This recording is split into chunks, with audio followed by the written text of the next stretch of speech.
Alors évidemment que c'est un marché qui est encore un marché jeune, mine de rien.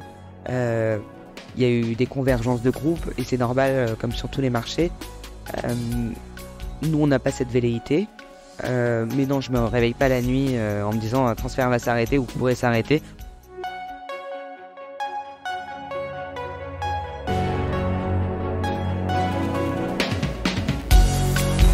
Bienvenue dans Mediarama, le podcast du futur des médias. Je suis François Desfossés et chaque semaine, je rencontre des entrepreneurs, des têtes penseuses et des experts de la galaxie média. Ce podcast est proposé par Cosa Vostra, agence de conseil tech et créative. Retrouvez-nous sur cosavostra.com.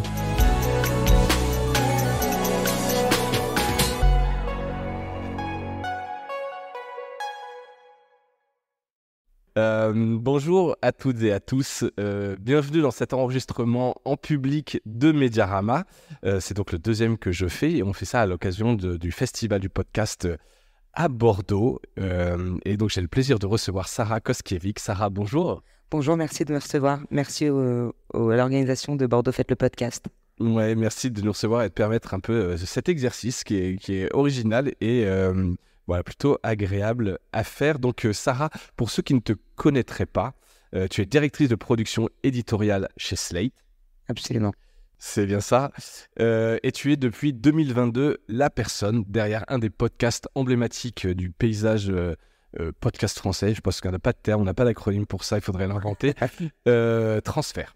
Oui, depuis 2020, mais oui, ça fait 2020, ça fait 4 ans, effectivement. Ça fait 4 ans, donc la moitié de la vie du podcast qui a été créé en 2016, en l'occurrence, que je ne dise pas de bêtises, que je ne me trompe pas dans les dates. Alors, avant de parler de transfert, un peu ton parcours, tu as été longtemps journaliste indépendante. Ouais. Plein de types de presse. Tu peux nous dire rapidement les quelques titres. J'ai vu Vice, du Ouzbek Erika. Ouais, Vice, Ouzbek Erika. C'est la fin de mon temps de parole ou c'est les frites qui sont prêtes? Non, Ah, c'est l'horloge, oui, d'accord. C'est l'horloge, on est à la mairie de Bordeaux, donc on a une belle horloge. Je t'en prie. Oui, je viens de la presse écrite, moi c'est plutôt ça, mon truc, c'est l'écriture, on va en reparler après avec Transfert. Donc assez naturellement, oui, je me suis dirigé vers la presse écrite, j'ai fait plusieurs années de télévision et à un moment donné, j'avais envie d'être un peu plus free, comme son nom l'indique. Donc j'étais freelance, alors je dis freelance par condescendance par rapport au terme de pigiste parce que c'est exactement la même chose, c'est juste que j'étais à l'étranger, donc voilà, on aimait bien m'appeler freelance. Donc pour Vice, pour Slate aussi, qui est mon employeur actuel, pour Ouzbek Erika, pour Le Monde, pour Glamour, je vais en oublier plein, mais effectivement pour beaucoup de publications pendant 4 ans. Et il y a eu un petit moment où j'en avais marre en fait. De l'écrit J'avais pas marre de l'écrit, mais être freelance au Moyen-Orient, en papier, à un moment donné, on a fait le tour.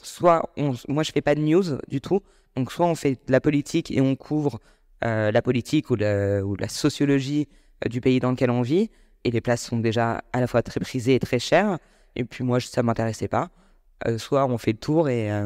Donc, j'avais envie de retourner à l'écriture pure. C'est-à-dire, quand je parle de l'écriture pure, c'est du long format. Ce qui n'est pas toujours évident quand on est... pour un certain nombre de publications, mais qui n'est pas toujours évident de toute façon quand il y a peu de place et peu de papiers qui sont achetés. Et c'était à peu près en même temps que peut-être un an ou un an et demi après le début du podcast en France. Et François Cusset, donc, que tu connais de chez Engel, m'a contacté parce qu'il connaissait à la fois mon appétence pour l'écriture et pour le rap. Et il lançait un projet pour Cybelle qui s'appelait The Race. Et il m'a demandé d'en être l'autrice. Donc j'ai écrit le podcast qui a été donc après joué par des comédiens, puisque Engel utilise beaucoup le podcast pour tester, teaser un peu des idées, puis après les produire en vidéo. Et c'est vrai que je suis retourné à ce que j'aimais, quoi. L'écriture au long cours, raconter une histoire dans le détail. Et tout à fait au même moment... il se trouve que j'avais préparé avant MeToo, c'est une histoire un peu longue, avant MeToo, j'avais commencé à bosser sur des interviews de grandes figures de proue du féminisme pour un magazine que je ne citerai pas, et le papier devait sortir en octobre 2017 et ils ont pris peur avec MeToo Donc le papier n'est jamais sorti, mais j'avais gardé mes rushs d'interview et j'ai décidé de réinterviewer ces mêmes femmes 1 an après MeToo, 1 an et demi, puisque le podcast s'appelle 18 mois. Et donc j'ai monté des rushs, alors vraiment avec un niveau de montage proche du zéro absolu. Artisanal, on va dire. Ah bah ce n'est pas mon métier. Et en tout cas en faire une narration construite avec des épisodes. Et je l'ai proposé à Slate Podcast, qui donc après m'a accompagné dans la production, heureusement, pour en faire un produit fini plutôt joli. Et donc voilà, j'ai fait 2 podcasts un peu dans mon coin depuis ma contrée lointaine. Et je me suis dit quand même, c'est sympa parce que j'avais envie d'un nouveau souffle journalistique. Ça faisait déjà plus de 10 ans, je pense, 10-12 ans que j'étais journaliste, avec cette contrainte de, à un moment donné, je sais plus quoi vendre comme papier. Et il faut faire parfois des papiers que j'ai pas envie de faire. J'ai pas choisi un métier non rémunérateur pour en plus pas faire ce que je voulais faire, quoi. Donc, il y a des limites quand même au masochisme. Donc voilà comment je suis arrivé dans le podcast. D'accord, très clair. Donc transfert, j'ai fait mes petites recherches. 281 épisodes publiés depuis la création. Le premier c'était publié en 2016, on l'a dit, par Charlotte Pudlowski. Entre-temps, partie créée Louis Média. Combien d'auditeurs ou d'auditrices vous comptabilisez? Je ne sais pas si tu suis un peu ça. Alors, c'est des choses qui t'intéressent et que tu suis. Ça m'intéresse et désintéresse, puisque moi, mon métier, de manière très claire, c'est l'édito, c'est créer du contenu pour les auditeurs. Ceci étant, on est comptabilisé à la CPM, donc je ne vais pas dire que j'ai mon nez sur les chiffres de la CPM tous les matins. C'est pas vrai, mais une fois de temps en temps, tu sais à peu près au moins une fois par mois, au moins on m'envoie le rapport, je fais quand même semblant de l'ouvrir. Et on est à environ 1 700 000 auditeurs monde par mois. Par mois. Ce qui fait dans le top 5, je ne sais pas par cœur, top 3. Top 3. Non, top 2 même. Ah, quand même, tu connais. Et très souvent premier. Bon, donc c'est quand même un sacré... Non, mais voilà. Et après, c'est évidemment extraordinaire, mais si un mois on redescend... D'abord, je ne me sens pas en concurrence avec d'autres podcasts. C'est pas du tout le cas. Enfin, en tout cas, c'est pas... Moi, mon métier, c'est pas d'être en concurrence. Mais bon, voilà, si un mois on est premier, un mois on est troisième, un mois on est deuxième, c'est pas un drame. Non. Et c'est mieux quand on est premier. Ça fait toujours plaisir. En tout cas, c'est une espèce de petite récompense. Où est-ce qu'ils sont distribués? Tu sais, vous êtes sur... On est sur les plateformes, les plateformes de podcast, Apple Podcast, Deezer, Spotify, et chez nous en dur, entre guillemets. Et tu justement là-dessus, tu connais un peu les usages, parce qu'en fait, donc c'est un des plus anciens podcasts. C'est Apple Podcast. Très majoritairement.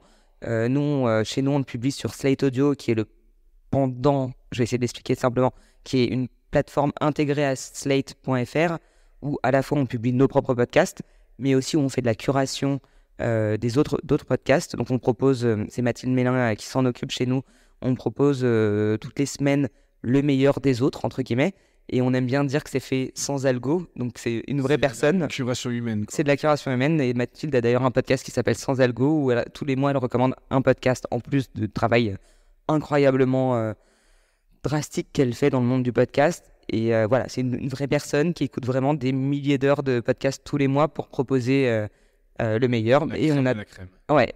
Et on a aussi donc nos podcasts, nos créations à nous.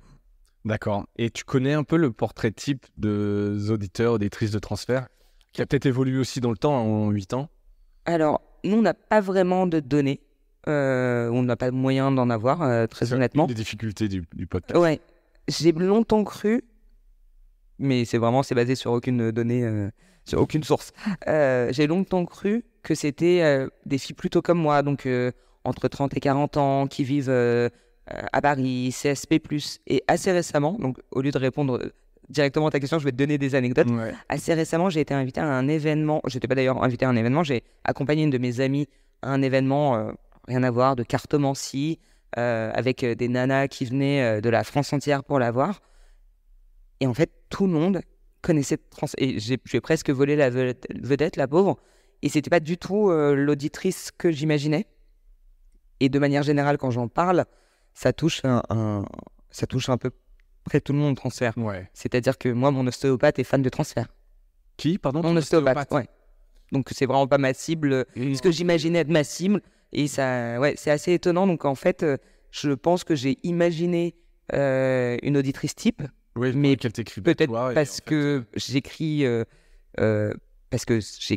ou en tout cas on crée le podcast, et je le fais avec tout mon cœur, et en me disant, en tout cas moi c'est un épisode que j'aimerais écouter, donc peut-être que je me suis Ouais. imaginé que c'était moi en face, alors que non, vraiment ça touche, de ce que j'en sais, un large pan. Et vous avez jamais été tenté de faire un petit pré-roll en disant on aimerait vous connaître, remplissez un typeform, je sais, enfin, là, Ouais, c'est plus moi qui pourrais me dire, ça pourrait être intéressant, et soit pour des annonceurs, soit pour varier des C'est sujets. une excellente idée, je vais absolument la proposer lundi.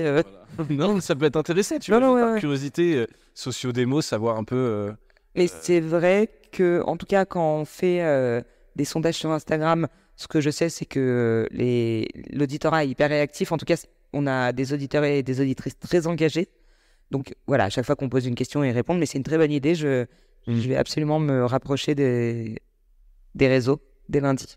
Bon, Merci. je t'en prie. Sur la fabrication de Transfert, le podcast, donc c'est un podcast marqué de l'intime, avec des histoires qui sont presque incroyables, enfin qui sont assez folles parfois. Comment tu recrutes ces personnes? Comment vous trouvez les histoires? Un peu sur voilà, je suis assez curieux du processus de fabrication. Alors, on a deux possibilités. On a d'abord plein de journalistes avec lesquels on bosse, mais aussi plein de journalistes avec qui je bosse pas forcément, qui me font des propositions, soit d'histoires de leur entourage, des gens qu'ils ont rencontrés. Ça arrive aussi pas mal, j'avoue, que des journalistes voient des papiers dans la PQR et apprennent les disent, ouais, tiens, ça à rentre creuser. très bien. Et on a un très très grand nombre de propositions spontanées par mail. Et quand je dis un grand nombre, c'est vraiment, il y a des mois où j'en reçois 100 par mois, comme le mois de mars, ou visiblement ce qui va arriver en avril. Et donc, dans toutes ces propositions, on fait le tri de manière extrêmement journalistique. On fait des conférences de rédaction avec Christophe Caron et Benjamin Ours, qui, avec moi, prennent des décisions édito. Alors, on a chacun notre spécificité, mais en tout cas, on prend les décisions à 3. Et ça passe en conf de rédac, comme dans n'importe quelle rédaction. Alors, je fais un premier tri, effectivement, qui est souvent basé sur le fait que soit il n'y a pas d'histoire. Quand il n'y a pas ça veut dire quoi, il n'y a pas d'histoire? C'est que les gens proposent un mini détail. Ça m'est arrivé là cette semaine. Un truc insolite en pensant que... Ah non, mais même pas. Quelqu'un a écrit cette semaine en me disant, je sais plus exactement, mais j'aimerais raconter ma chute en ski et genre ma fracture. Je dis n'importe un truc. Ok. Mais donc bon, ça évidemment, ça passe même pas en conf de rédac. Et après, où on fait une vraie conf de rédac, où on décide éditorialement ce qui tient, c'est-à-dire une histoire avec un début, un milieu, une fin, avec des arches narratives, avec des cliffhangers si c'est possible, et quelque chose, et une histoire qui raconte plus grand, quoi. Ouais. Donc, avec des thématiques vous avez en tête, ou non, c'est vraiment le pur hasard à chaque fois? Alors, c'est l'histoire quelle que soit l'histoire. C'est l'histoire qui fait l'occasion. Ouais. Alors, effectivement, il y a des thématiques que j'aimerais faire, mais pour ça, il faudrait que j'ai le temps d'aller chercher les bonnes personnes, ce qui n'est pas le cas. Mais non, on ne part jamais avec des idées préconçues. Ce qui est vrai, en revanche, c'est qu'on a une ligne éditoriale, ce qui veut dire qu'on ne peut pas mettre plusieurs fois dans la même année, la même thématique forte. Je vais me limiter pour, je sais pas, si on parle de cancer, par exemple, on en fera 2 par an. On va pas en faire tous les mois. D'accord. Voilà. Oui, Donc, parce que voilà, l'éditorial n'est pas de raconter le cancer. voilà, c'est ça. C'est pas ce podcast-là. Nous, on est là pour raconter. D'équilibrer un peu. Et après, au milieu de tout ça, il y a des histoires extraordinaires, évidemment, des thématiques auxquelles je n'aurais jamais pensé. Il y a également des journalistes qui ont des idées incroyables. Et pour ça, on est hyper chanceux. Et puis voilà, on fait des confs de rédac et puis on dessine de se comprendre, se comprend pas. Et puis. Et après, vous partez avec un pigiste qui vous a proposé des idées. Ouais. Tu vas chercher d'autres pigistes en fonction. Alors, vraiment. Si j'ai proposé l'idée, c'est moi qui bosserai dessus. Oui, alors on est hyper honnête et transparent là-dessus. La personne qui a proposé les idées, même si elle n'a jamais fait d'audio, c'est-à-dire avec tout les contraintes que ça sous-entend, ça reste son pige. Enfin, en plus, moi, j'ai été pigiste hyper longtemps. Donc, tu sais ce que c'est je suis hyper réglo avec les indépendants et les pigistes avec lesquels on bosse. Je suis extrêmement sympa et hyper chill comme Red Chef. Et évidemment, quelqu'un nous a proposé une histoire, c'est son témoignage. S'il a jamais fait d'audio, soit on lui accole une personne qui est plus technique, soit si la personne me dit non, mais je suis sûr que je vais réussir à le faire, bon, on va prendre en procès ses responsabilités et on va quand même l'accompagner. Et après, quand c'est des témoignages spontanés, moi j'ai un très grand nombre de journalistes avec qui je bosse et en qui j'ai confiance, qui ont des appétences ou pas d'ailleurs, et on leur dispatche les histoires. D'accord. Avec un degré d'urgence, en tout cas de priorité plus ou moins relatif, effectivement. Si on tombe sur une histoire incroyable, sur un thème qu'on n'a jamais abordé, ça passe en prio. Parce que c'est une histoire que vous n'avez jamais abordée et tu as peur de qu'elle sorte par ailleurs? Ah non, parce qu'en fait, vous êtes je suis très excité par l'idée de la nouveauté du thème. Ouais. Là, je travaille depuis quelques semaines avec une toute jeune journaliste dans l'audio, mais une journaliste expérimentée. Et elle est arrivée avec 6 idées incroyables. Bon, allez, banco, on prend tout. Va tourner, j'ai trop hâte d'écouter. Ouais. Et tu peux raconter un peu comment se passe la production? Ouais. Elle part, elle produit, elle t'envoie un produit quasiment fini? Non. Personne ne part. Tout le monde reste là. Une des contraintes, mais pour moi, ce qui est le secret de celle de transfert, c'est qu'il y a beaucoup d'écriture en amont. Ce qui veut dire que ça ne veut pas dire qu'on fait dire aux gens ce qu'on veut qu'ils disent. Ça veut dire qu'on les interviewe, on fait des pré-interviews en fait très longues, avec beaucoup de détails, d'ailleurs plus de détails que ce qu'il y aura sans doute dans le produit fini. Mais moi, j'ai besoin d'avoir toutes les infos. Le ou la journaliste se fait un script, un déroulé, quoi, avec donc bien des séquences. C'est très, très scénaristique en fait. Des séquences avec un début, un milieu, une fin. Je le répète tout le temps, ça a l'air con quand je le dis, mais c'est vraiment très important qu'il y ait un début, un milieu, une fin. Que ça soit une vraie histoire. On travaille. Ça, vous l'avez déjà imaginé en amont, tu sais ce qui va se passer, ce qui va... Non, parce que moi en fait, finalement, je pré-interviewe pas les gens. On me raconte une histoire, on me la pitch en 10 lignes. Alors, je peux fantasmer ce que j'aimerais entendre, mais c'est pas souvent le cas. Mais c'est tout le but de la pré-interview, c'est qu'il y a un lien qui se crée avec entre les journalistes et les témoignants, et ils ont le temps de creuser les histoires, de creuser les ressentis. Donc, là, j'en parle rapidement, mais ça dure assez longtemps, cette phase d'écriture. Il y a beaucoup d'allers-retours avec les auteurs. Et une fois qu'on est à peu près... En fait, moi, quand ils m'envoient leur script, je connais pas l'histoire. J'ai lu le pitch en 10 lignes, mais je sais pas vraiment de quoi il s'agit.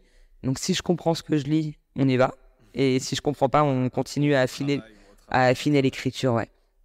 Et après, ils partent en tournage. Et quand je dis ils partent en tournage, c'est soit ils partent, s'ils sont expérimentés, ils partent avec leur Zoom. Sinon, on fait venir les gens chez nous dans nos studios à Paris. Et puis ils tournent. Et ils m'envoient effectivement un projet fini. Moi, ce que je demande, c'est que ce soit un projet éditorialement abouti. C'est-à-dire que quand j'écoute, ça ait du sens. Il n'y a pas 40 fois la même séquence répétée, qu'on comprenne en fait le déroulé de l'histoire. Je suis un peu moins touchy sur la technique, mais si les gens maîtrisent un peu la technique et peuvent mettre les respirations au bon endroit, ça m'arrange, quoi. Ouais. Mais ça, à la limite, c'est pas mon job. Et puis après, ça part en post-prod. Et dans la post-prod, il y a 2 moments phares. C'est moi, la réécoute, où j'affine encore et encore. C'est-à-dire que j'enlève tout ce qui ne sert pas à la narration, tout ce qui parasite, les répétitions, des fois des petits détails dans des phrases où les gens digressent et ils finissent pas leur phrase, où ils partent sur une autre idée, comme s'ils allaient raconter un autre truc. Donc tout ce travail d'affinage. Tu coupes. Je coupe beaucoup, je suis très connu pour ça. Au bureau, on m'a même fait un petit emoji juste pour moi. Et avec la reine de cœur d'Alice au Pays des Merveilles, coupez-lui la tête. Et après, en post-prod, il y a aussi un monteur et une monteuse qui, eux, font tout le travail de clean, enfin très, très, très secret, quoi. Mais qui est aussi un des fers de lance de transfert, c'est qu'on est un audio très très clean. Ouais, une patte un peu audio, je sais pas comment dire, mais voilà, une marque un peu voilà, quelque part. À la fois, les pistes sont très nettoyées pour pas qu'il y ait de... Même sortie de la technique pure, donc évidemment, il n'y a pas de bruit de bouche, etc. Mais aussi qu'il n'y ait pas de tic de langage. Moi, je sais que ça n'a pas toujours été comme ça sur transfert. Moi, c'est quelque chose qui, à l'oreille, me dérange. C'est-à-dire, vous allez jusqu'à couper des petits tics de langage dans la phrase? On pourrait. Tu pourrais. On essaye de pas trop le faire non plus pour que ça reste naturel. Moi, c'est quelque chose hyper personnel. Parfois, j'écoute des podcasts. Et ça te rend dingue parce que d'un coup, tu identifies. Et puis après, moi surtout, j'écoute que ça, j'entends que ça. Donc ça me sort complètement de l'histoire. Toute la beauté d'un programme comme Transfert, c'est que on arrive à amener avec nous les auditeuristes, à les garder avec nous et à les embarquer dans une histoire qui est notamment rendue aussi proprement parce qu'il y a un travail d'écriture, mais aussi parce qu'il y a un travail de son. Et moi, personnellement, et c'est la raison pour laquelle je l'applique à Transfert, je peux écouter le meilleur récit du monde, mais s'il y a un tic de langage, je vais entendre que ça, je vais pas savoir de quoi on parle. Et c'est un peu dommage quand même. Ouais, c'est intéressant. Je sais pas si c'est que toi ou si... J'ai pas l'impression, et je pense pas, hein, mais moi, c'est quelque chose en tout cas qui me sort complètement. Et après tout, j'ai été auditrice de Transfert avant d'y travailler. Je suis la première auditrice des épisodes, donc j'avoue que là-dessus... C'est important et c'est des marques de fabrique. Mais effectivement, vous pouvez passer du temps. Alors, un épisode entre le moment où on va commencer l'écriture et un moment où va être prêt, il va se passer environ 8 semaines. D'accord. Pour 45 minutes. Ça, c'est calendaire où il y a 8 semaines de travail. Tu saurais dire, j'imagine que ça peut varier selon le niveau d'expertise du pigiste dont on parlait tout à l'heure. Et de la charge de travail des uns et des autres en interne. Ouais. Et aussi, moi, j'en produis 5 ou 6 en parallèle. Donc, en réalité, je sais que c'est à peu près 8 semaines, mais je laisse du temps. Je le dis pas du tout de manière péjorative. Je préfère qu'un journaliste ait le temps de créer du lien avec son témoignant, parce que c'est aussi ça, l'intime. C'est créer du lien, c'est pas interviewer quelqu'un 2 heures entre deux portes, quoi. Ouais. En tout cas, chez nous, ça marche pas comme ça. Et donc, voilà. S'il veut mettre 2 semaines pour écrire, 3 semaines pour écrire, il n'y a pas de problème.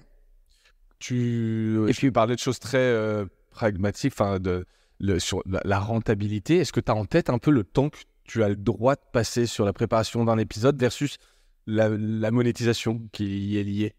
Ou est-ce que tu as un peu cette liberté de pas... J'ai déjà cette extrême liberté de ne pas avoir de couteau sous la gorge de la part de ma hiérarchie. Chez nous, le mot d'ordre, c'est qu'on veut des beaux épisodes. Ce qui veut dire aussi dans l'autre sens que si, même à l'avant-veille de la diffusion, si on estime qu'un épisode a un problème, ça peut être un problème technique, finalement une histoire qui n'est pas aussi pertinente que ça, j'ai la liberté de déprogrammer. Si je trouve quelque chose... Ouais, faut que tu le justifies comme ça, mais ça peut. Mais voilà, j'ai pas besoin de demander l'autorisation. De toute façon, j'ai toujours des épisodes en stock, donc en réalité, j'ai toujours... Moi, je suis pas trop côté monétisation, vraiment, mon job. Je pense que je vais un peu squeezer un certain nombre de tes questions, hélas, mais Non, mais c'est à la fois... Mais c'est vrai que moi, mon job, c'est de raconter des histoires. Je le dis de manière... Enfin, c'est très simple, quoi. Mais après tout, c'est pas plus que ça, raconter des histoires. Et justement, les histoires, on a parlé de 281 histoires différentes. Il n'y a pas un risque de lassitude à un moment donné? Si, complètement. Moi, je suis extrêmement vigilante à ce propos. Alors, évidemment, si moi je suis lassé, c'est la fin des haricots. Mais à la limite, je pense que c'est plus probable puisqu'il y a tout ce qu'on diffuse, mais il y a tout ce qu'on diffuse pas. Donc, il y a quand même une possibilité pour que je me lasse, en tout cas d'être un petit peu lasse des mêmes thématiques. On est vigilant là-dessus, on essaye donc évidemment de varier les thèmes, mais si on aborde le même thème, d'angler autrement, de raconter une autre histoire. C'est la beauté de notre métier, c'est qu'on peut raconter la même histoire 10 000 fois et de 10 000 fois, 10 000 fois ça sera différent. On est vigilant.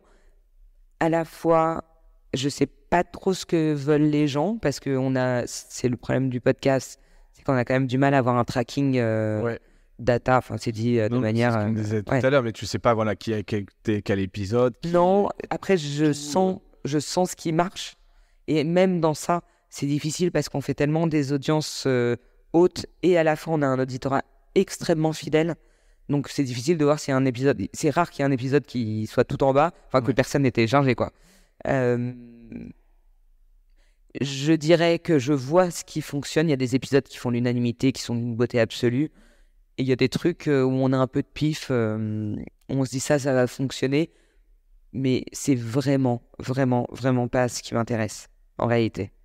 On se dit ça va fonctionner si on a... De toute façon, on a déjà sélectionné l'histoire, on sélectionne pas... La sélection a été faite en amont, déjà. On sélectionne pour la beauté de l'histoire, pas parce que ça va marcher ou pas, quoi. J'ai cette chance, je pense, qui dans l'univers du podcast, et je sais pas si c'est donné à tout le monde de se dire je subis pas la pression de ça doit marcher, ça doit pas marcher. Tu regardes pas du tout le marché du podcast, c'est parce qu'on a parlé de... Alors, c'est une question qui ne va pas t'intéresser. Je vais quand même tâcher d'y répondre. Merci. 2023, un peu l'année de la maturité. Je sais pas si tu as vu, il y a quand même pas mal de labels qui se font racheter. C'est dur, tu vois. La monétisation des podcasts, elle est quand même difficile. Donc, toi, tu as ce luxe-là. Tu vois un peu cette évolution. Ça t'inspire quoi? Tu te dis, transfert demain, on pourrait arrêter parce que c'est pas rentable. Alors, je réfléchis jamais à ça, je te l'avoue, parce que s'il y a des gens très bien placés avec des cravates dans ma boîte qui s'en occupent, je pense pas à... Alors évidemment que c'est un marché qui est encore un marché jeune, mine de rien. Il y a eu des convergences de groupes et c'est normal, comme sur tous les marchés. Nous, on n'a pas cette velléité. Mais non, je me réveille pas la nuit en me disant un transfert va s'arrêter ou pourrait s'arrêter. D'abord, j'ai pas envie de vivre dans l'angoisse, mais c'est pas vraiment ce à quoi je pense. Moi, je pense vraiment à rendre hommage aux histoires. En fait, c'est complètement un autre métier. Ouais. Et c'est pas celui que j'ai choisi. Non, c'est clair. Est-ce que tu écoutes d'autres podcasts? Est-ce que tu vois des podcasts à l'étranger avec des trajectoires, des grosses croissances, des choses intéressantes qui évoluent, que tu vois dans Moi, je suis une basic bitch du podcast. Donc, j'écoute Deadline. J'écoute un excellent podcast de True Crime à la Nouvelle-Orléans. Vraiment, c'est un peu niche, mais j'y suis allé cet été, donc ça m'a un peu chauffé. Un peu les ambiances. Ouais. J'écoute évidemment les grosses sorties de Wondery. Qui sont souvent un exemple à suivre dans le podcast. Et j'écoute quelques podcasts linguistiques en croyant que ça va t'améliorer. Même m'apprendre, hein, complètement. Mais c'est vrai que j'écoute beaucoup de podcasts français. Je vais pas dire que j'écoute la concurrence parce que je me sens pas en concurrence. J'écoute les copains et les copines plutôt. Et j'ai des podcasts que j'adore et que je suis. Une oreille critique sur t'écoutes encore ou non, tu te laisses embarquer par les histoires? J'arrive à me laisser embarquer. Non, je suis assez bonne. Ouais. Bah, voilà, je me dis que du lundi au vendredi, j'écoute Transfert et les autres productions. Là, je suis mise en avant souvent pour Transfert, mais je produis 8 autres podcasts toutes les semaines. Donc j'écoute nos prods et le samedi, le dimanche et un peu le soir, j'écoute les podcasts que j'aime et qui me font plaisir et pas avec une oreille critique particulièrement. Alors oui, je peux être dérangé par une mauvaise production, une mauvaise prod ou un mauvais son ou tout simplement un tic de langage ou tout simplement peut-être une histoire qui m'intéresserait moins, mais je suis à l'inverse toujours hyper hypé quand je tombe sur un podcast qui me plaît quoi. Et je vais le binger comme je regarderais une émission Netflix, je vois qu'il y a 8 épisodes, je vais les bouffer. Ah oui, complètement. Je peux tous les écouter d'un coup. Et écouter en accéléré, c'est un crime? Ah, je sais pas si c'est un crime, mais c'est marrant, on m'a posé la même question sur Netflix il y a pas longtemps. Je sais pas si c'est un crime, mais je vois pas bien l'intérêt, quoi. Oui, alors c'est une question de temps, on n'a pas d'attention. Alors après, on a par ailleurs, autant on a très peu de données, autant on a la chance tous les ans au Paris Podcast Festival d'avoir des datas d'écoute. Donc on sait qu'à peu près les gens écoutent 25-27 minutes et ça commence un peu à baisser après. Faites des podcasts écoutez des podcasts de 25 minutes, pas besoin de mettre sur 1.5, profitez et surtout respectez le travail des gens quoi. Ouais. Écoute, est-ce que tu as une vision du marché du podcast? Est-ce que tu penses que tu disais que c'est un peu jeune? Est-ce que ça va évoluer? Est-ce que tout le monde est appelé à écouter des podcasts? Est-ce qu'on arrive à une espèce de plafond? Toi, tu vois comment ça a évolué? Ça évolue, les chiffres de transfert? Les chiffres de transfert évoluent encore. Ce qui m'amène à dire qu'il y a encore de la place et il y a de plus en plus de gens qui écoutent des podcasts. J'entends depuis plusieurs années qu'on va pas tarder à atteindre le plafond de verre. C'est toujours pas le cas. Toutefois, et puis il y a de plus en plus de créateurs. Tu parlais des petits indés qui se sont arrêtés, mais il y a quand même des gens qui font des podcasts tous les jours. Ouais. Je sais pas trop ce que le marché nous réserve. Par contre, on ne peut que se réjouir que des gens ne lâchent pas l'affaire. J'aime aussi à croire que c'est un excellent média pour raconter plein de choses. Ouais. Et parfois n'importe quoi aussi. Mais en tout cas, c'est un super espace et moi, je suis toujours ravi de voir que des gens se lancent dans le podcast. Et évidemment, y compris des indépendants, j'inclus Il n'y a pas que les grosses boîtes de prod, il n'y a pas que les gros noms, il y a plein de podcasts indépendants qui sont hyper bien. Et il ne faut pas du tout hésiter à proposer du contenu. Puis il y a aussi des grands noms qui s'arrêtent par lassitude, par peur d'être obsolète à un moment. Je pense notamment à l'excellent podcast 2 heures de perdu qui signe sa 8e saison et ils ont annoncé en début de saison qu'il s'arrêtait. Ils ont d'autres podcasts, ils vont sans doute les continuer. Oui, des talents qui se retrouveront sur autre chose, bien sûr. etc. Et puis peut-être qu'au bout de 8 ans, effectivement, un podcast de talk comme ça, ils ont fait le tour. Et je pense très sincèrement que Transfert, quand on aura fait le tour ou quand on en aura marre de le faire, parce qu'il y a aussi ce risque-là, on arrêtera. Ouais. En tout cas, là, ce n'est pas une déclaration officielle pour l'instant. Non, qu'on soit clair, vous repartez sur signe pour 8 ans, là. Là, on repart au moins pour une nouvelle saison. Bon, c'est déjà ça. On arrive au bout de cet épisode. Est-ce que la question gimmick du podcast, est-ce que tu as un truc cool à nous partager? Alors, avec tout ce que tu écoutes, j'imagine que tu en as... Il faut partager que des podcasts? Non, absolument pas. Ça peut être absolument ce que tu veux. Alors, je vais recommander un podcast que rien à voir avec un podcast, mais qui mérite d'être écouté, moi qui me fait marrer, qui s'appelle Absolument Fabuleuse, qui est fait par Paloma, la gagnante de Drag Race France saison 1, et Elodie Petit qui est journaliste au L.fr, il me semble, qui me fait beaucoup rire. Voilà, elle parle de pâté en croûte, de drag queen. Je suis contente. Vraiment, c'est le podcast que moi j'ai découvert cette année et j'ai un peu réagi comme une fan. Ça te fait marrer, ça fait sourire. Ça me fait rire. Et alors un jour, je vais raconter une petite anecdote, ça les fera marrer, je pense. Et un jour, elles répondent très souvent aux questions qu'on leur pose. Et évidemment, les deux ont une très grosse communauté sur Instagram. Ouais. Et elles demandaient, on leur a demandé le podcast qu'elles préféraient. Et j'ai écouté l'épisode et elles ont dit Transfert et j'étais trop contente. Donc j'ai écrit à Elodie en lui disant ça tombe bien, je suis fan de vous aussi. Et on a commencé un peu à échanger, on s'est rencontrés une fois ou deux, mais j'étais comme une fan, quoi. Bah c'est bien, écoute. Et puis je mettrai dans les notes de l'épisode pour ceux et celles qui me... Ouais, Absolument Fabuleuse, Absolument Fabuleuse, au pluriel. Et j'en profite pour faire un peu d'autopromo. Un excellent livre qui est sorti en août 2023, qui, il se trouve, a été écrit par moi. Qui s'appelle Hazel aux éditions de La Martinière. Si vous écoutez Transfert, vous n'avez pas tardé à écouter un peu de promo en pré-roll. Ouais. Mais je compare très souvent quand on m'interviewe l'écriture narrative des podcasts et l'écriture narrative des livres, et c'est pas pour rien. En tout cas, l'un inspire l'autre. Ouais. En tout cas, moi, dans l'écriture, j'ai le même procédé pour les deux. Donc, si vous voulez dire d'autres histoires, des fictions, cette fois-ci, voilà, j'ai un livre qui est toujours dans les librairies. Et ben pareil, je mettrai un lien vers les stores, vers les marchands. Proposons ton livre. Avec plaisir, merci beaucoup. Merci à toi, Sarah, c'était un vrai plaisir de t'avoir. Merci de m'avoir reçu. Et ben écoute, on se reparle dans 4 ans, 8 ans, je sais pas. L'épisode l'épisode 1840. Exactement. Exactement, merci. Et puis merci à toutes et à tous d'avoir écouté et suivi cet épisode en public. C'était un vrai plaisir de faire ça parmi vous. Merci beaucoup. Merci. Sarah, à bientôt.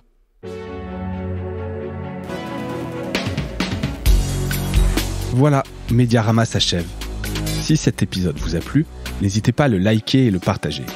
Et puis, si vous souhaitez être accompagné par notre agence Cosa Vostra, contactez-moi par mail mediarama@cosavostra.com. Portez-vous bien.